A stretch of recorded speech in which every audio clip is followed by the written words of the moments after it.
ਬਹੁਤ ਪਹਿਲਾਂ ਦੀ ਗੱਲ ਹੈ। ਇੱਕ ਗਰੀਬ ਪਰ ਦਿਲ ਦਾ ਅਮੀਰ ਮੁੰਡਾ ਸੀ, ਨਾਮ ਅਲਾਦੀਨ। ਉਹ ਆਪਣੀ ਮਾਂ ਦੇ ਨਾਲ ਰਹਿੰਦਾ ਸੀ ਅਤੇ ਪੈਸੇ ਕਮਾਉਣ ਵਾਸਤੇ ਔਖੇ ਤੋਂ ਔਖੇ ਕੰਮ ਕਰਦਾ ਸੀ ਤਾਂ ਕਿ ਉਹਨਾਂ ਦਾ ਘਰ ਚੱਲ ਸਕੇ। ਇੱਕ ਦਿਨ ਬਾਜ਼ਾਰ ਵਿੱਚ ਵੇਚਣ ਵਾਸਤੇ ਕੇਲੇ ਲੈਣ ਲਈ ਉਹ ਬਹੁਤ ਦੂਰ ਇੱਕ ਥਾਂ ਜਾ ਰਿਹਾ ਸੀ।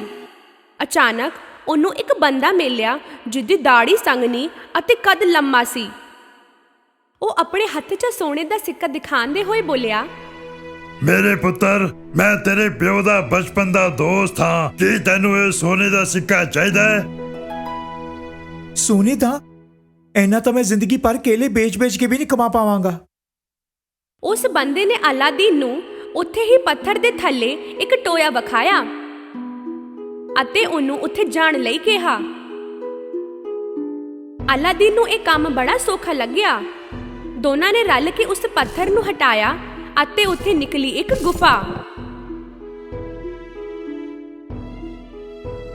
ਆਪਣੀ ਨਿੱਕੀ ਜਿਹੀ ਕੱਦ ਕਾਠੀ ਨੂੰ ਲੈ ਕੇ ਅਲਾਦੀਨ ਉਸ ਦੇ ਅੰਦਰ ਚਲਾ ਗਿਆ ਅਤੇ ਉੱਥੇ ਪੌੜੀਆਂ ਤੋਂ ਉਤਰਦੇ ਹੋਏ ਥੱਲੇ ਜਾਂਦਾ ਰਿਹਾ। ਜਦੋਂ ਹੀ ਥੱਲੇ ਪਹੁੰਚਿਆ ਤਾਂ ਵੇਖਿਆ ਕਿ ਉਸ ਗੁਫਾ ਵਿੱਚ ਰੋਸ਼ਨੀ ਇੱਕ ਪੁਰਾਣੇ ਜਿਹੇ ਚਿਰਾਗ 'ਚੋਂ ਆ ਰਹੀ ਸੀ। ਉਹ ਚੌਂਕ ਗਿਆ ਜਦੋਂ ਉਹਨੇ ਵੇਖਿਆ ਉੱਥੇ ਪਿਆ ਖਜ਼ਾਨਾ, ਹੀਰੇ, ਮੋਤੀ, ਸੋਨਾ ਕੀ ਨਹੀਂ ਸੀ। ਇਹ ਸਭ ਦੇਖ ਹੀ ਰਿਹਾ ਸੀ ਅਲਾਦੀਨ ਕਿ ਉੱਪਰੋਂ ਇੱਕ ਆਵਾਜ਼ ਆਈ ਜਿਨੇ ਉਹਨੂੰ ਡਰਾ ਹੀ ਦਿੱਤਾ। ਕਾਕਾ, ਤੈਨੂੰ ਇੱਕ ਚਿਰਾਗ ਮਿਲਿਆ ਹੋਣਾ ਹੈ, ਉਹਨੂੰ ਬੁਝਾ ਕੇ ਮੇਰੇ ਕੋਲ ਲਿਆ, ਛੇਤੀ ਚੱਲ। ਅਲਾਦੀਨ ਨੂੰ ਅਜੀਬ ਲੱਗਿਆ ਕਿ ਇੰਨੀ ਸਾਰੀ ਧਨ ਦੌਲਤ ਨੂੰ ਛੱਡ ਕੇ ਉਸ ਬੰਦੇ ਨੂੰ ਚਾਹੀਦਾ ਹੈ ਸਿਰਫ ਇਹ ਪੁਰਾਣਾ ਜਿਹਾ ਚਿਰਾਗ। ਕੋਈ ਐਦਾਂ ਕਿਉਂ ਕਰੇਗਾ? ਹੁਣ ਅਲਾਦੀਨ ਨੂੰ ਡਰ ਲੱਗਣ ਲੱਗਿਆ।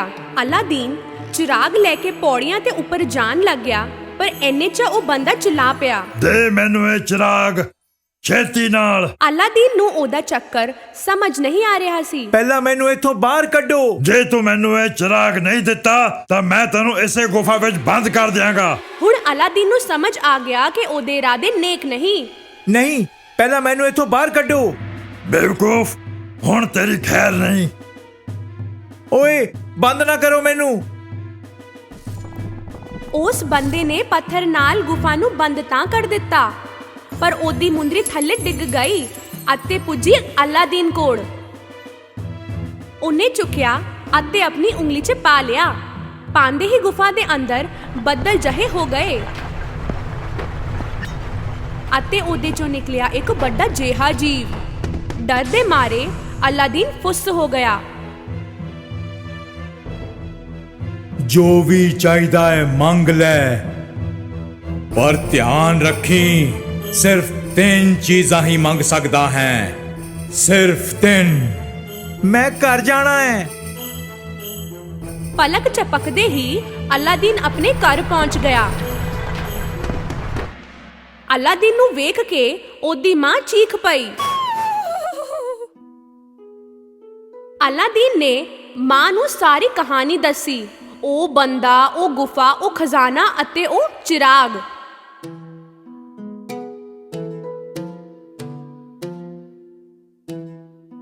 ਅਲਾਦੀਨ ਉਸ ਚਿਰਾਗ ਤੋਂ ਤੁਲ ਚਾੜਨ ਹੀ ਲੱਗਾ ਸੀ ਕਿ ਉਹਦੇ ਚੋਂ ਧੂਆਂ ਨਿਕਲਿਆ ਅਤੇ ਪੂਰੇ ਕਮਰੇ 'ਚ ਭਰ ਗਿਆ ਅਤੇ ਉਹਦੇ ਚੋਂ ਨਿਕਲਿਆ ਜਿਨੀ।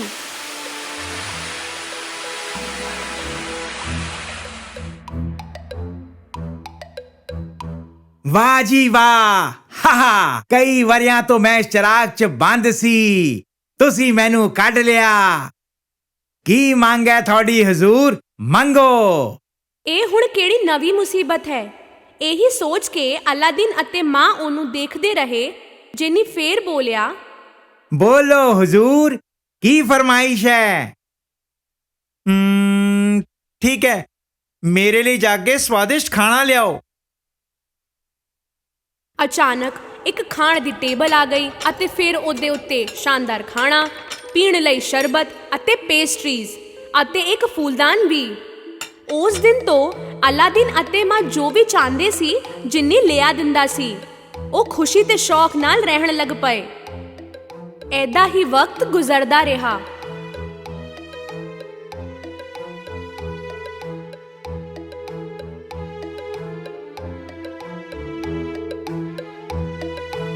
ਇੱਕ ਦਿਨ ਉਹ ਬਾਜ਼ਾਰ ਗਿਆ ਤਾਂ ਉਹਨੂੰ ਦਿਖੀ ਇੱਕ ਪਾਲਕੀ। ਪਤਾ ਲੱਗਿਆ ਕਿ ਉਹਦੇ ਵਿੱਚ ਸੀ ਬਾਦਸ਼ਾਹ ਦੀ ਬੇਟੀ ਪ੍ਰਿੰਸੈਸ ਜੈਸਮੀਨ।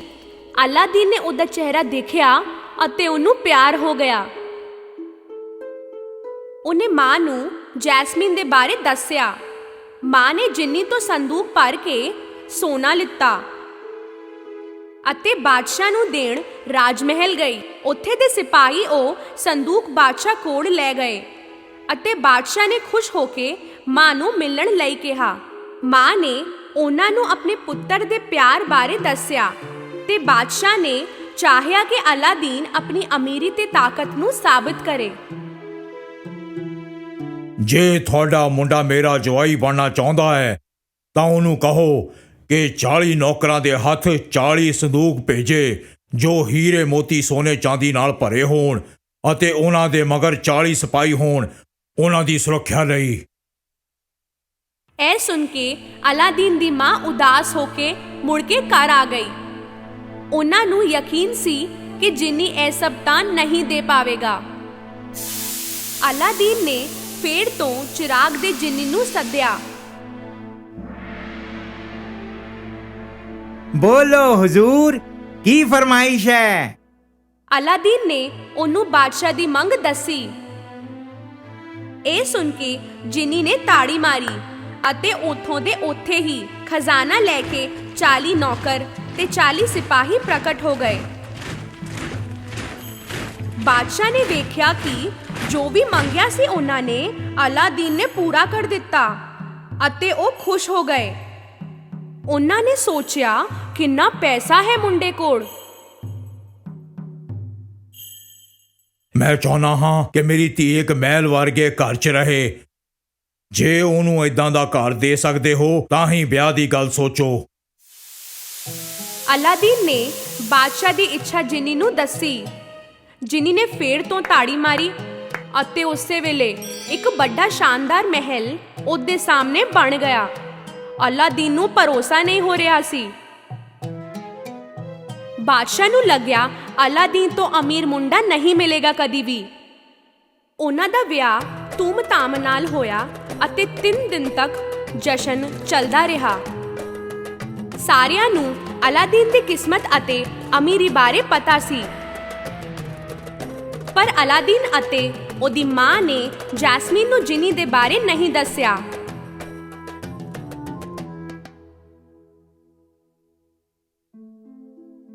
ਇੱਕ ਦਿਨ ਅਲਾਦੀਨ ਦੇ ਮਹਿਲ ਕੋਲ ਇੱਕ ਬੰਦਾ ਆਇਆ। ਪੁਰਾਣੇ ਚਿਰਾਗ ਦੇ ਦਿਓ, ਪੁਰਾਣੇ ਚਿਰਾਗ ਦੇ ਦਿਓ ਅਤੇ ਉਸ ਦੇ ਬਦਲੇ ਵਿੱਚ ਨਵੇਂ ਲੈ ਲਓ। ਪੁਰਾਣੇ ਚਿਰਾਗ ਦੇ ਦਿਓ ਅਤੇ ਨਵੇਂ ਲੈ ਲਓ। ਜੈਸਮੀਨ ਨੇ ਇਹ ਆਵਾਜ਼ ਸੁਣੀ। ਉਹਨੇ ਸੋਚਿਆ ਕਿ ਪੁਰਾਣੇ ਚਿਰਾਗ ਦੇ ਬਦਲੇ ਨਵਾਂ ਚਿਰਾਗ ਮਿਲ ਜਾਏ ਤਾਂ ਅਲਾਦੀਨ ਬਹੁਤ ਖੁਸ਼ ਹੋ ਜਾਵੇਗਾ। ਉਹਨੇ ਖੁਸ਼ੀ ਨਾਲ ਇੱਕ ਨਵਾਂ ਚਿਰਾਗ ਲੈ ਲਿੱਤਾ। ਇਹ ਬੰਦਾ ਕੋਈ ਹੋਰ ਨਹੀਂ ਬਲਕਿ ਉਹ ਸੀ ਜਿਹਨੇ ਸ਼ੁਰੂਆਤ ਵਿੱਚ ਅਲਾਦੀਨ ਨੂੰ ਗੁਫਾ ਵਿੱਚ ਬੰਦ ਕੀਤਾ ਸੀ। ਉਹਨੇ ਚਿਰਾਗ ਮਿਲਦੇ ਹੀ ਜਿਨੀ ਨੂੰ ਕਿਹਾ ਕਿ ਮਹਿਲ ਨੂੰ ਜੈਸਮੀਨ ਦੇ ਨਾਲ ਉਥੋਂ ਹਟਾ ਦਿੱਤਾ ਜਾਵੇ। ਅਲਾਦੀਨ ਜਦੋਂ ਉਸ ਸ਼ਾਮ ਮੁੜਿਆ, ਉਹਨੂੰ ਆਪਣਾ ਮਹਿਲ ਕਿਤੇ ਨਹੀਂ ਦਿਸਿਆ। ਉਹ ਸਮਝ ਗਿਆ ਕਿ ਕੁਝ ਗੜਬੜ ਹੋਈ ਹੈ। ਉਹ ਆਪਣੇ ਪੁਰਾਣੇ ਘਰ ਵਿੱਚ ਗਿਆ ਅਤੇ ਗੁਫਾ ਵਿੱਚ ਮਿਲੀ ਹੋਈ ਮੁੰਦਰੀ ਲੱਭੀ। ਉਹਨੂੰ ਉਂਗਲੀ ਵਿੱਚ ਪਾਉਂਦੇ ਹੀ ਉਹ ਵੱਡਾ ਜਿਹਾ ਜੀਵ ਫਿਰ ਹਾਜ਼ਰ ਹੋਇਆ। ਜੋ ਵੀ ਚਾਹੀਦਾ ਹੈ ਮੰਗ ਲੈ, ਪਰ ਧਿਆਨ ਰੱਖੀ ਸਿਰਫ 2 ਚੀਜ਼ਾਂ। ਮੈਨੂੰ ਜੈਸਮੀਨ ਦੇ ਕੋਲ ਲੈ ਚਲੋ। ਹੱਥੋਂ ਹੱਥ ਉਹ ਮਹਿਲ ਵਿੱਚ ਪਹੁੰਚ ਗਏ। ਕੋਈ ਉਹਨੂੰ ਵੇਖ ਨਾ ਲਵੇ, ਇਸ ਕਰਕੇ ਉਹ ਲੁਕ ਗਿਆ। ਜੈਸਮੀਨ ਉਸੇ ਬੰਦੇ ਦੀ ਸੇਵਾ ਕਰ ਰਹੀ ਸੀ ਅਤੇ ਉਹ ਚਿਰਾਗ ਵੀ ਉਹਦੇ ਹੀ ਕੋਲ ਸੀ। ਲੁਕਦੇ ਲੁਕਦੇ ਅਲਾਦੀਨ ਨੇ ਉਹ ਮੁੰਦਰੀ ਫੇਰ ਤੋਂ ਪਾ ਲਈ। ਉਹ ਵੱਡਾ ਜਿਹਾ ਜੀਵ ਫੇਰ ਆ ਗਿਆ। ਜੋ ਵੀ ਚਾਹੀਦਾ ਹੈ ਮੰਗ ਲੈ, ਪਰ ਧਿਆਨ ਰੱਖੀ ਸਿਰਫ ਇੱਕ ਚੀਜ਼। ਉਸ ਬਦਮਾਸ਼ ਨੂੰ ਹਮੇਸ਼ਾ ਲਈ ਗਹਿਰੀ ਨੀਂਦ ਵਿੱਚ ਸੁਲਾ ਦਿਓ। ਛੇਤੀ ਛੇਤੀ ਉਹ ਭੱਜ ਕੇ ਜੈਸਮੀਨ ਦੇ ਕੋਲ ਆ ਗਿਆ, ਜਿਹੜੀ ਉਸ ਬੰਦੇ ਤੋਂ ਡਰੀ ਹੋਈ ਸੀ। ਅਲਾਦੀਨ ਨੂੰ ਵੇਖ ਕੇ ਉਹ ਬੜੀ ਖੁਸ਼ ਹੋਈ। ਹੁਣ ਅਲਾਦੀਨ ਨੇ ਜੈਸਮੀਨ ਨੂੰ ਪੂਰੀ ਕਹਾਣੀ ਸ਼ੁਰੂਆਤ ਤੋਂ ਦੱਸੀ ਅਤੇ ਜੈਸਮੀਨ ਸੁਣ ਕੇ ਚੌਂਕਦੀ ਰਹੀ।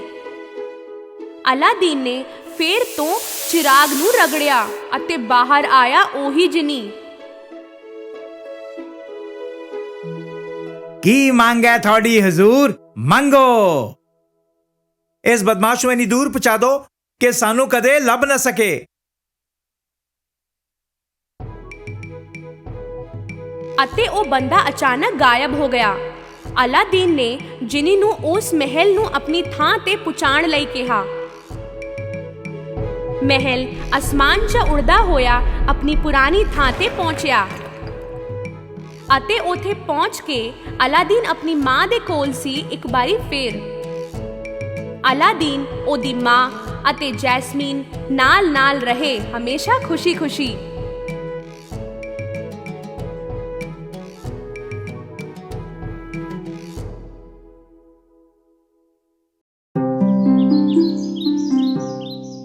ਇੱਕ ਸਮੇਂ ਦੀ ਗੱਲ ਹੈ। ਇੱਕ ਗਰੀਬ ਵਿਧਵਾ ਜਨਾਨੀ ਆਪਣੇ ਪੁੱਤਰ ਦੇ ਨਾਲ ਰਹਿੰਦੀ ਸੀ। ਉਸ ਦਾ ਬੇਟਾ ਜੈਕ ਕੰਮ ਨਹੀਂ ਕਰਦਾ ਸੀ ਕਿਉਂਕਿ ਉਹ ਬਹੁਤ ਆਲਸੀ ਸੀ। ਇਸੇ ਵਜ੍ਹਾ ਕਰਕੇ ਉਹਨਾਂ ਦੇ ਕੋਲ ਪੈਸੇ ਨਹੀਂ ਹੁੰਦੇ ਸੀ। ਮਾਂ, ਖਾਣ ਲਈ ਕੁਝ ਹੈ? ਮੈਨੂੰ ਭੁੱਖ ਲੱਗੀ ਹੈ। ਦਿਨ ਗੁਜ਼ਰਦੇ ਗਏ। ਉਹ ਲੋਕ ਹੋਰ ਗਰੀਬ ਹੁੰਦੇ ਗਏ। ਇੱਕ ਵਕਤ ਆਇਆ ਜਦ ਉਹਨਾਂ ਨੂੰ ਆਪਣੀ ਗਾਂ ਮਿਲਕ ਵਾਈਟ ਵੀ ਵੇਚਣੀ ਪਈ ਕਿਉਂਕਿ ਉਹ ਉਹਨੂੰ ਖਾਣ ਲਈ ਵੀ ਨਹੀਂ ਦੇ ਪਾ ਰਹੇ ਸੀ। ਜੈਕ ਦੀ ਮਾਂ ਨੇ ਉਸ ਨੂੰ ਕਿਹਾ ਕਿ ਗਾਂ ਨੂੰ ਬਾਜ਼ਾਰ ਵਿੱਚ ਜਾ ਕੇ ਸਭ ਤੋਂ ਉੱਚੇ ਮੁੱਲ ਤੇ ਵੇਚੀ, ਸ਼ਾਇਦ ਫਿਰ ਉਹ ਖਾਣ ਦੇ ਲਈ ਕੁਝ ਖਰੀਦ ਸਕਣ। ਬਾਜ਼ਾਰ ਜਾਂਦੇ ਟਾਈਮ ਜੈਕ ਨੂੰ ਇੱਕ ਅਜੀਬ ਵਿਖਣ ਵਾਲਾ ਬੁੱਢਾ ਮਿਲਿਆ। ਉਸ ਬੁੱਢੇ ਆਦਮੀ ਨੇ ਗਾਂ ਦੇ ਵੱਲ ਵੇਖਿਆ ਅਤੇ ਜੈਕ ਨੂੰ ਕਿਹਾ, ਹੈਲੋ ਮੇਰੇ ਬੱਚੇ, ਜੇ ਤੂੰ ਮੈਨੂੰ ਆਪਣੀ ਗਾਂ ਦੇਵੇਂਗਾ ਤਾਂ ਮੈਂ ਤੈਨੂੰ ਉਹਦੇ ਬਦਲੇ ਬਹੁਤ ਹੀ ਕੀਮਤੀ ਚੀਜ਼ ਦੇਵਾਂਗਾ। ਜੈਕ ਇਹ ਸੁਣ ਕੇ ਕਾਫੀ ਖੁਸ਼ ਹੋਇਆ। ਬੁੱਢੇ ਆਦਮੀ ਨੇ 5 ਬੀਨਸ ਆਪਣੀ ਜੇਬ ਤੋਂ ਕੱਢੀਆਂ। ਬੀਨਸ? ਪਰ ਇਹ ਜਾਦੂਈ ਬੀਨਸ ਹਨ। ਜੈਕ ਨੂੰ ਉਹਦੇ ਤੇ ਪਹਿਲਾਂ ਤਾਂ ਵਿਸ਼ਵਾਸ ਨਹੀਂ ਹੋਇਆ, ਪਰ ਉਸ ਬੁੱਢੇ ਆਦਮੀ ਨੇ ਜ਼ੋਰ ਦੇ ਕੇ ਕਿਹਾ, ਸੁਣ ਮੇਰੇ ਬੱਚੇ, ਤੂੰ ਇੱਕ ਤੇਜ਼ ਤੇ ਹੋਸ਼ਿਆਰ ਮੁੰਡਾ ਹੈ। ਇਹ ਜਾਦੂਈ ਬੀਨਸ ਲੈ ਲੈ, ਤੈਨੂੰ ਪਛਤਾਵਾ ਨਹੀਂ ਹੋਏਗਾ। ਮੇਰੀ ਗੱਲ ਮੰਨ ਲੈ। ਜੈਕ ਨੇ ਉਹਦੇ ਤੇ ਵਿਸ਼ਵਾਸ ਕੀਤਾ ਅਤੇ ਉਹਨਾਂ ਜਾਦੂਈ ਬੀਨਸ ਦੇ ਬਦਲੇ ਆਪਣੀ ਗਾਂ ਮਿਲਕ ਵਾਈਟ ਉਹਨੂੰ ਦੇ ਦਿੱਤੀ। ਆਪਣੇ ਕੰਮ ਤੋਂ ਖੁਸ਼ ਹੋ ਕੇ ਜੈਕ ਘਰ ਵੱਲ ਦੌੜਿਆ। ਮਾਂ, ਵੇਖ ਮੈਂ ਕੀ ਲਿਆਇਆ ਹਾਂ। ਜੈਕ ਨੂੰ ਇੰਨਾ ਖੁਸ਼ ਵੇਖ ਕੇ ਉਹਦੀ ਮਾਂ ਨੂੰ ਇਹ ਲੱਗਿਆ ਕਿ ਉਹ ਗਾਂ ਨੂੰ ਬਹੁਤ ਹੀ ਚੰਗੇ ਮੁੱਲ ਤੇ ਵੇਚ ਕੇ ਆਇਆ ਹੈ। ਜਦੋਂ ਜੈਕ ਨੇ ਆਪਣੀ ਮਾਂ ਨੂੰ ਜਾਦੂਈ ਬੀਨਸ ਵਿਖਾਈਆਂ ਤਾਂ ਉਹ ਨਾਰਾਜ਼ ਹੋ ਗਈ।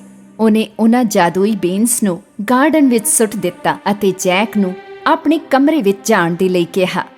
ਤੂੰ ਆਪਣੇ ਕਮਰੇ ਵਿੱਚ ਹੀ ਰਹੇਂਗਾ ਜਦ ਤੱਕ ਮੈਂ ਤੈਨੂੰ ਬਾਹਰ ਆਉਣ ਦੇ ਲਈ ਨਹੀਂ ਕਹਿੰਦੀ, ਤੇ ਅੱਜ ਤੈਨੂੰ ਕੋਈ ਖਾਣਾ ਨਹੀਂ ਮਿਲੇਗਾ।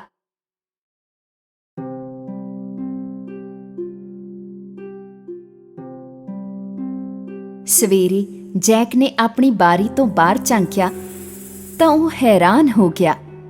ਉਹਦੇ ਕਮਰੇ ਦੀ ਬਾਰੀ ਤੋਂ ਉਹਨੇ ਵੇਖਿਆ ਕਿ ਇੱਕ ਪੌਦਾ ਬਹੁਤ ਤੇਜ਼ੀ ਨਾਲ ਵੱਧ ਰਿਹਾ ਸੀ। ਇਹ ਨਾ ਤਾਂ ਕੋਈ ਸਧਾਰਨ ਪੇੜ ਸੀ ਤੇ ਨਾ ਹੀ ਕੋਈ ਫੁੱਲ।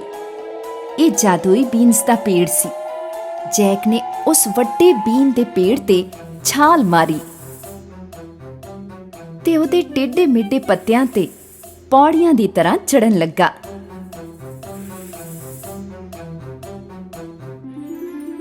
ਕੁਝ ਦੇਰ ਚੜਨ ਤੋਂ ਬਾਅਦ ਉਹਨੇ ਆਪਣੇ ਆਪ ਨੂੰ ਇੱਕ ਅਜੀਬ ਜਗ੍ਹਾ ਤੇ ਪਾਇਆ। ਉੱਥੇ ਸਭ ਕੁਝ ਵੱਡਾ ਸੀ। ਉਹਨੇ ਇੱਕ ਫੁੱਲਾਂ ਨਾਲ ਭਰਿਆ ਰਸਤਾ ਵੇਖਿਆ ਜਿਸ ਦੇ ਕਿਨਾਰੇ ਤੇ ਇੱਕ ਵੱਡਾ ਜਿਹਾ ਘਰ ਸੀ। ਜੈਕ ਉਸ ਘਰ ਦੇ ਵੱਲ ਪਹੁੰਚਿਆ ਅਤੇ ਉਹਨੇ ਬੂਹਾ ਖੜਕਾਇਆ। ਇੱਕ ਵੱਡੀ ਜਿਹੀ ਜਨਾਨੀ ਨੇ ਅੰਦਰੋਂ ਜਵਾਬ ਦਿੱਤਾ। ਉਹ ਮੈਂ ਤੁਹਾਡੇ ਤੋਂ ਪੁੱਛਣ ਵਾਲਾ ਸੀ ਕਿ ਤੁਹਾਡੇ ਕੋਲ ਖਾਣ ਲਈ ਕੁਝ ਹੈ? ਹਾਂ ਹੈਗਾ, ਪਰ ਤੈਨੂੰ ਮੇਰੇ ਘਰ ਵਾਲੇ ਦੇ ਆਉਣ ਤੋਂ ਪਹਿਲਾਂ ਇੱਥੋਂ ਜਾਣਾ ਪਵੇਗਾ, ਕਿਉਂਕਿ ਮੇਰੇ ਘਰ ਵਾਲੇ ਨੂੰ ਨਿੱਕੇ ਬੱਚੇ ਬਹੁਤ ਪਸੰਦ ਹਨ ਅਤੇ ਉਹ ਉਹਨਾਂ ਨੂੰ ਖਾ ਜਾਂਦਾ ਹੈ। ਜੈਕ ਬਹੁਤ ਡਰਿਆ ਹੋਇਆ ਸੀ, ਪਰ ਉਨਾ ਹੀ ਭੁੱਖਾ ਵੀ ਸੀ। ਜਿਵੇਂ ਹੀ ਉਹ ਕੁਝ ਖਾਣ ਦੇ ਲਈ ਟੇਬਲ ਤੇ ਬੈਠਿਆ, ਉਹਨੇ ਸੁਣਿਆ ਕਿ ਕੋਈ ਗਹਿਰੀ ਆਵਾਜ਼ ਵਿੱਚ ਬਾਹਰ ਗੱਲਾਂ ਕਰ ਰਿਹਾ ਸੀ। ਮੈਨੂੰ ਬੱਚੇ ਦੀ ਖੁਸ਼ਬੂ ਆ ਰਹੀ ਹੈ, ਕੱਚਾ ਜਾਂ ਪੱਕਾ ਕਿਹੋ ਜਿਹਾ ਵੀ ਹੋਵੇ, ਮੈਂ ਉਹਨੂੰ ਲੱਭ ਕੇ ਰਹਾਂਗਾ। ਉਸ ਜਨਾਨੀ ਨੇ ਜੈਕ ਨੂੰ ਆਵਾਜ਼ ਦਿੱਤੀ, ਹੁਣੇ ਇਸੇ ਵੇਲੇ ਜਾ ਕੇ ਅਵਨ ਵਿੱਚ ਲੁਕ ਜਾ ਨਿੱਕੇ ਬੱਚੇ। ਜੈਕ ਅਵਨ ਵਿੱਚ ਜਾ ਕੇ ਲੁਕ ਗਿਆ। ਉਹ ਰਾਖਸ਼ਸ ਕਿਚਨ ਵਿੱਚ ਜਾ ਕੇ ਸੁੰਘਣ ਲੱਗਿਆ। ਮੈਨੂੰ ਬੱਚੇ ਦੀ ਖੁਸ਼ਬੂ ਆ ਰਹੀ ਹੈ। ਤੁਸੀਂ ਕੀ ਕਹਿ ਰਹੇ ਹੋ ਜੀ? ਸ਼ਾਇਦ ਤੁਹਾਨੂੰ ਉਸ ਮੀਟ ਦੀ ਖੁਸ਼ਬੂ ਆ ਰਹੀ ਹੈ ਜਿਹੜਾ ਮੈਂ ਕੱਲ ਬਿੱਲੀ ਨੂੰ ਖਵਾਇਆ ਸੀ। ਖਾਣਾ ਹੋ ਜਾਣ ਤੋਂ ਬਾਅਦ ਉਹ ਰਾਖਸ਼ਸ ਆਪਣੇ ਸੋਨੇ ਦੇ ਸਿੱਕੇ ਗਿਣਨ ਲੱਗਾ।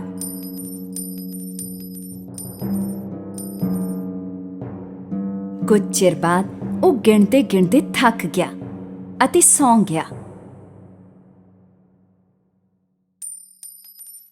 ਜੈਕ ਅਵਨ ਵਿੱਚੋਂ ਬਾਹਰ ਆਇਆ ਤੇ ਉਹਨੇ ਸੋਨੇ ਦਾ ਬੈਗ ਲੈ ਲਿਆ। ਉਹਨੇ ਬੈਗ ਨੂੰ ਬੀਨ ਦੇ ਪੇੜ ਦੇ ਥੱਲੇ ਸੁੱਟਿਆ ਅਤੇ ਉਹ ਪੇੜ ਤੋਂ ਥੱਲੇ ਉਤਰਨ ਲੱਗਾ।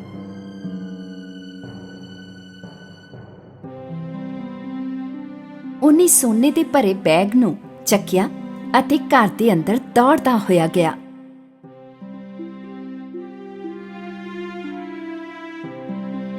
ਜੈਕ ਦੀ ਮਾਂ ਨੇ ਸੋਨੇ ਨੂੰ ਵੇਖਿਆ ਤਾਂ ਉਹ ਬਹੁਤ ਖੁਸ਼ ਹੋਈ।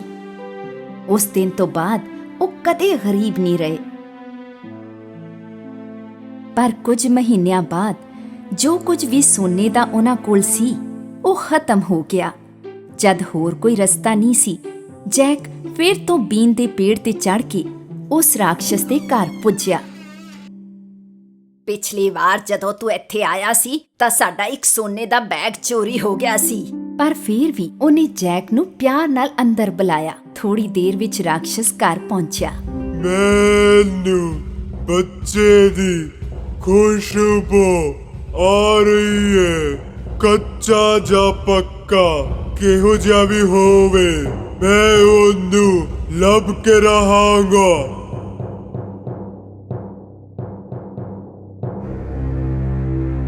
ਰਾਖਸ਼ਸ ਦੀ ਆਵਾਜ਼ ਸੁਣਦੇ ਹੀ ਜੈਕ ਅਵਨ ਵਿੱਚ ਜਾ ਕੇ ਲੁਕ ਗਿਆ। ਖਾਣਾ ਹੋ ਜਾਣ ਮਗਰੋਂ ਰਾਖਸ਼ਸ ਨੇ ਆਪਣੀ ਘਰਵਾਲੀ ਨੂੰ ਮੁਰਗੀ ਲਿਆਉਣ ਦੇ ਲਈ ਕਿਹਾ। ਜਦੋਂ ਘਰਵਾਲੀ ਮੁਰਗੀ ਲੈ ਕੇ ਆਈ, ਉਹਨੇ ਉਸ ਮੁਰਗੀ ਨੂੰ ਅੰਡਾ ਦੇਣ ਲਈ ਕਿਹਾ। ਜੈਕ ਨੂੰ ਇਹ ਵੇਖ ਕੇ ਤਾਜਬ ਹੋਇਆ ਕਿ ਉਸ ਮੁਰਗੀ ਨੇ ਸੋਨੇ ਦਾ ਅੰਡਾ ਦਿੱਤਾ। ਤੇ ਜਦੋਂ ਰਾਖਸ਼ਸ ਸੌਂ ਗਿਆ, ਜੈਕ ਅਵਨ ਵਿੱਚੋਂ ਬਾਹਰ ਆਇਆ ਤੇ ਉਸਨੇ ਮੁਰਗੀ ਨੂੰ ਚੱਕਿਆ ਅਤੇ ਥੱਲੇ ਵੱਲ ਦੌੜਿਆ। ਸੋਨੇ ਦੇ ਅੰਡਿਆਂ ਦੀ ਵਜ੍ਹਾ ਨਾਲ ਜੈਕ ਤੇ ਉਹਦੀ ਮਾਂ ਫਿਰ ਤੋਂ ਅਮੀਰ ਹੋ ਗਏ ਸੀ।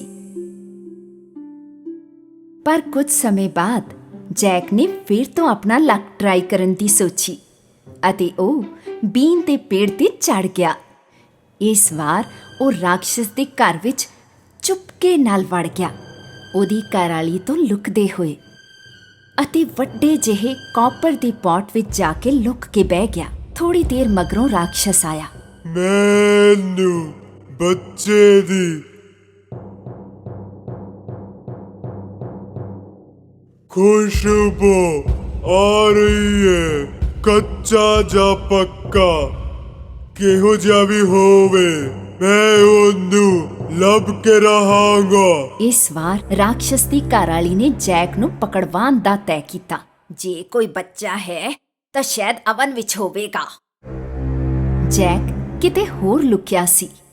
ਰਾਖਸ਼ਸ ਅਤੇ ਉਹਦੀ ਘਰਵਾਲੀ ਨੇ ਸਾਰਾ ਘਰ ਛਾਨ ਮਾਰਿਆ, ਪਰ ਉਹਨਾਂ ਨੂੰ ਬੱਚਾ ਨਹੀਂ ਮਿਲਿਆ।